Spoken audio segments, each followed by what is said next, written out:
If you want to change your past, this is the technique na pwede mong gawin, no? Paano ba yun i-revise yung past? If past is past, dapat tapos na yun, hindi mo na magagawa ng paraan na mabago pa. Pwede yung mabago ang nakaraan. May concept sila na sinasabi nila, yung time daw, the past, the present, and the future is all happening all at the same time. It depends lang on how you wanna look at it. Mahirap pong intindihin yung konseptong yan. And ano ba itong the revision technique na itinuturo ni Neville Goddard? Ito lang, huwag niyo pong gagamitin ang technique na ito to manipulate another person. Let that person create his own life, no? For example, wanting to make somebody come back to you. Kung kunyari, nag-away kayo at naghiwalay kayo ng asawa mo or whoever, no? This is my opinion about this. This is very, very powerful. At pag ginamit niyo ito to control or manipulate someone, merong karma ang tinatawag. What you send out to the universe will always come back to you. So pag ginawa niyo yan, pwede yan mangyari sa inyo at one point in time. Alright, so ano nga ba ang event na kinakailangan mo ma-revise? Okay, so sinabi ko na sa inyo, huwag niyong gagawin ito to manipulate anyone. So what are the events? No? It could be yung mga heated argument mo sa relative or friends or business partners. Anyone, no? You have a heated argument o isang pagtatalo na nakakabagabag sa'yo. Ano pa? Accident in the past? Pwede. Sino pa? O kaya pwede ka rin yung, for example, yung nawala ng pet mo, doggy or puppy or kitty, di ba? Nawala yan. O kaya naman, any event na parang nakapag-form sa yung belief that is affecting you. Yun yung mga events na gusto mong i-revise. Alright. Bakit mo nga ba dapat kinakailangang i-revise ang isang hindi magandang event na nangyari sa buhay mo? Usually, pagka ang isang event ay hindi maganda, ang nangyayari ay you keep that memory playing over and over again in your mind. So when you keep that memory playing over and over, it keeps happening. So, paulit-ulit lang siyang nangyayari. On a different occasion, you will attract the same thing. Di ba? At isa pa, ang nakakapag-eager sa'yo or nakakapag-urge sa'yo to talk about it and think about it is because number one, it's either painful, no? Hurtful, or shameful, nakakahiya. Meron kang isang argument o isang pag-uusap dun sa isang tao tapos parang may nasabi kang mali and parang feeling mo shameful, no? Alright. Ito lagi nating tatandaan, a repeated thought becomes a belief. At minsan, hindi nakakapagsilbi ito na maayos sa atin dahil minsan hindi naman tama yung ating mga naiisip, no?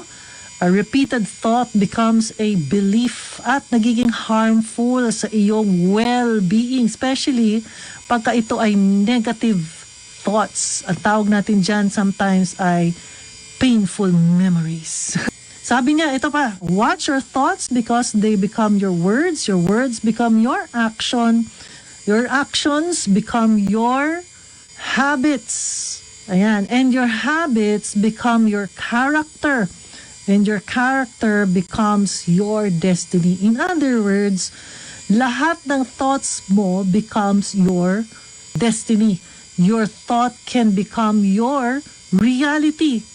Kaya nga dapat tayo hindi natin paulit-ulit na piniplay over and over, paulit-ulit na nga over and over pa, yung hindi magandang nangyayari. Dahil pagka hindi magandang nangyayari, mauulit-ulit yun. It's the same thing all over again. Paulit-ulit na lang, lagi na lang. Kasi iniisip mo di ba? Okay, so paano mo ginagawa? Ito na. Number one, pick an event. Pipili ka muna ng isang event, katulad ng nabanggit ko kanina, tapos i-revise mo yung event the way you want it. For example, meron kang nabanggit, dapat hindi mo sinabi. So, ano sanang sinabi mo? So, in that event, while you are revising it, you think about it and dapat ito yung sinabi ko. Diba? And then, congratulate yourself or be grateful na tama yung nangyari. Okay. At kailan ito na dapat ginagawa? Kailan ito dapat ginagawa? Ang suggestion ni Neville Goddard, ang best time daw is 10 minutes before you dose yourself to sleep, no? Dapat daw po ito repeat the scene over and over again bago ka makatulog. O, ito ha. Huwag kang mag-a-add ng resistance by doing this. Ito, number 1. Overdoing it. Ayun, yung parang, tama ba yung tama? O kaya yung obsessing over it. Yung nagdududa ka pa kung tama ba yung nagawa mo. Di ba, no? Napakalinaw naman ng instruction. Siguro once, twice, 3 times, pwede mo yung gawin and then let it go. For example lang, ito, yung isang pet owner, yung kanyang pet nakatakas, nasagasaan. So, as years went by, this is a story, no, na nabasa ko.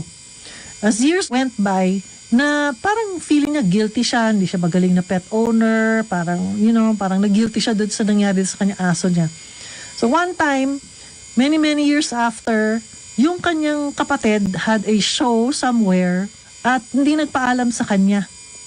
Pag-uwi, may dalang aso, kamukhang-kamukha nung kanyang pet.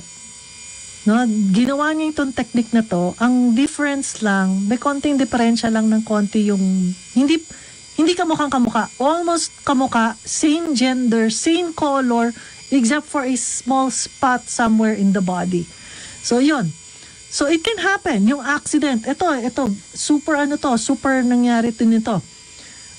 Merong isa na parang medyo crippled ng konti yung kanyang walking dahil nung bata siya, na-miss niya yung pagbaba niya sa swing. So medyo na-paralyze siya. So ginawa niya rin tong technique na to. Alam mo, pag iniisip mo, parang talaga nangyari ba yun? Ito ba? Try nyo kaya. I-try ninyo. Okay, so, ayan. Ang ginawa niya tong technique na to, 2-3 weeks later, umayos yung kanyang pagtayo. And then he slowly walked. Ang inimagine niya, naglalakad siya sa beach. So, ang importante dito is the imagination. Kung gusto nyo malaman kung how to imagine the right way, ang dami ko niyan sa YouTube. Tignan nyo na lamang po doon sa YouTube yung mga technique kung paano po makapag-imagine ng tama. Ang dami ko pa yun. Look for me on YouTube, Princess Javier Castro.